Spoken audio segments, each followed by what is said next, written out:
I'm Wendy Nelson. Welcome to Forest Escape. Today we're going to be talking about decisions. We'll explore some of the problems and some of the commitments. We'll also talk about taking inventory and setting priorities. So what is God calling you to do? What burden is He laying on your heart? How is the Holy Spirit convicting you to change your life? You look around and you know there's a lifestyle change that's needed, but you're a little bit afraid, or you don't feel you have the skills that are needed. But you know right now that society's in decline. There's a pervasive evil. There's Christian oppression or persecution. We're being force-fed negativity. There's all this fear-mongering. So when you think about it, you realize that you want to separate from all of this.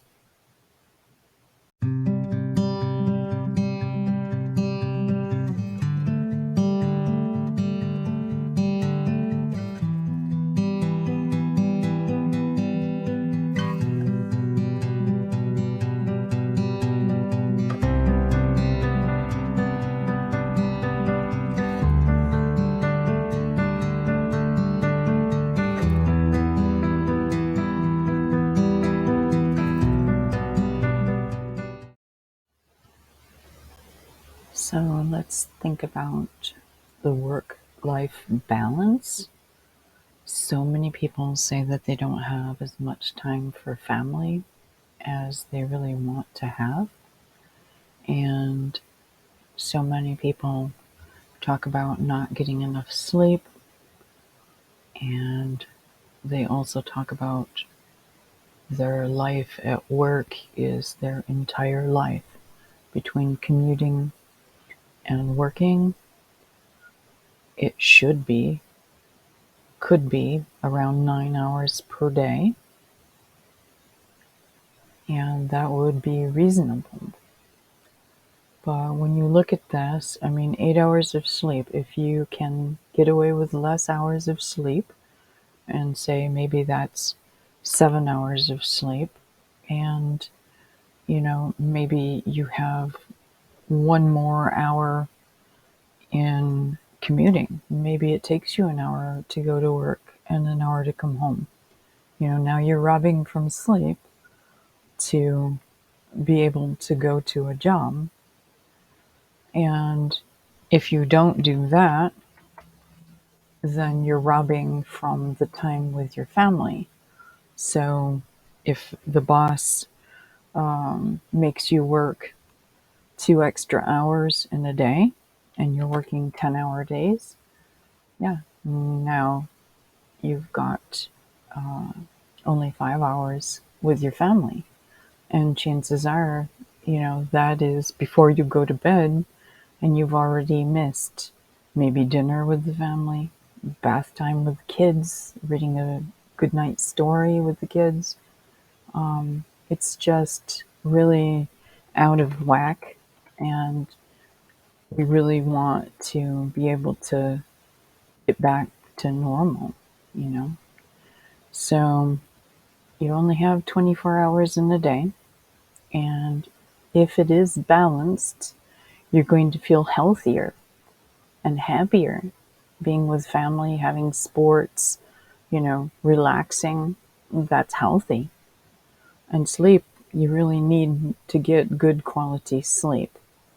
So work is not number one in our priority. When you think about what is a priority, work should not be number one. So now we're going to think about priorities. In life, what makes you happy? What do you feel you're made to do? And what is your purpose? What are your gifts? What are your skills? It's complicated for a lot of people, but I can say that if you put God in the number one priority position, you are literally going to honor Him and you're also going to feel happiest. And we're using InDesign today. So, okay, we've got God in the number one position. If you put God in the number one position, you will see that everything else falls into place. All right. Let's say we have to figure out what the priority number 2 is. Now, it's not going to be the same for you, but for me, family is next. And of course, as a patriot, country. Okay, so this is my little worksheet. You have to make your own little worksheet. Okay, and the idea is that you would figure out what your priorities are as a Christian, and you're going to structure your life around this. It's kind of your plan and your priority in everything. So if you put God as number one, family, country, all of those things you'll be able to serve well, and God will enable you to do what He wants you to do. When you take honest inventory of your life, there are certain things that you are really happy with, and there are other things that you really just can't stand anymore. The increased stress, the pressures at work, the indebtedness, always buying new materialistic things and having so much debt to carry around. All of these things can be changed. We don't have to live in the middle of evil. We don't have to live under the burden of debt. Once we made a decision that we could not live with the current situation we were in, and we wanted to be separate, we found land, about 43 acres of land, to live secluded and separate. So if you make an Excel spreadsheet or write it on a piece of paper, you don't have to use Excel. But if you think about your monthly expenses and you list them, and you list the amount you owe every month, and you look at this amount of debt and you say, wow, how could I cut that in half? How could I eliminate my debt? Because if I eliminate my debt or reduce my debt, I don't have to earn as much money. I don't have to be a slave to my job. When you think about the balance that is due on, say, your appliances, or the balance due on your car payment, and you think about the balances on your credit cards, a lot of people have $20,000 or more on their credit cards. So this is actually pretty low. The mortgage, when you think about your monthly payment for your house and how much in debt you are, how many years more are you indebted to pay this? Okay. And if you have a vehicle that costs a certain amount of money, you might have two vehicles, you have a balance that's due. And when you think about how encumbered you are, you're in debt a lot. So you say 3 years, 5 years, 15 years, it's like no light at the end of the tunnel. So when you think about the value of these things, what happens if you decide to just sell them? What profit could you see? Here we've got $97,000 that might be cash in hand if we were to sell it, because we see the house has a particular market value and we have equity. So if we sell it at market value or more, we have cash in hand. Same with the vehicle. You can buy a used vehicle. You don't have to have a newer vehicle. Okay. And if you look at this chart over here, you see the things that cost you the most amount of money. So that's kind of nice. The mortgage, the groceries, and the vehicle normally are the highest payments. So this is a good idea to make yourself a little worksheet, figure it all out. If you were to sell a lot of it and do something different, how much money could you have cash in hand?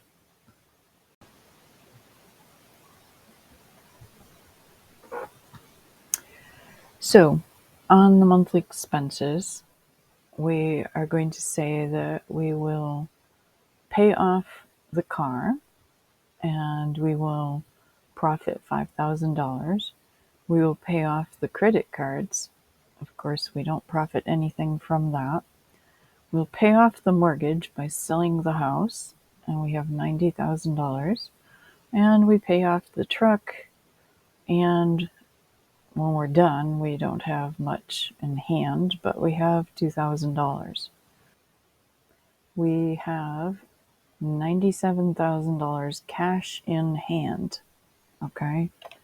Cash in hand. What can we do with that? A lot. Okay? Plus, you can see that your expenditures are half of what they used to be, and you're not in debt for any amount of years, and you don't have any balance due on anything except the appliances, which you could pay off. So we have our profit of $97,000. To do that, we had to pay off our car, we paid off our truck, we paid off the credit cards, and we paid off the appliance store payment. Okay, so that total for all of those things was $35,200. Okay, so in the end, we have literally $61,800. And we can buy a used truck for 19 grand, a good four-wheel drive, decent truck. That leaves us $42,800 to build and buy land and start a new lifestyle. So if you say you're going to spend $2,800 as on a down payment on land, you have 40 grand to build a cabin in the forest and get started. So your scenario won't be the same as this, but the idea is that we look at one scenario versus the other scenario. So your current situation, you're in debt so much monthly and so much overall. If we make hard decisions and we make big changes, the monthly obligation is half of what it used to be, less than half. And the debt is literally nothing except your land. You're probably going to need to finance the land. So if you buy 20 acres of land and you pay approximately $300 a month, of course you're putting down the $2,800 down payment on the land. You get yourself a used vehicle. You get a promissory deed for your land, so you own it. It's deeded in your name. And you have $40,000 to build your cabin, buy your tools you need, and get started. So this is something you can work out mathematically. You can make these decisions, and you can have the kind of life that you feel comfortable with, without compromises, without tolerating unacceptable things. Pray about it and see what God would have you do. In no time, you could be following God's path for your life.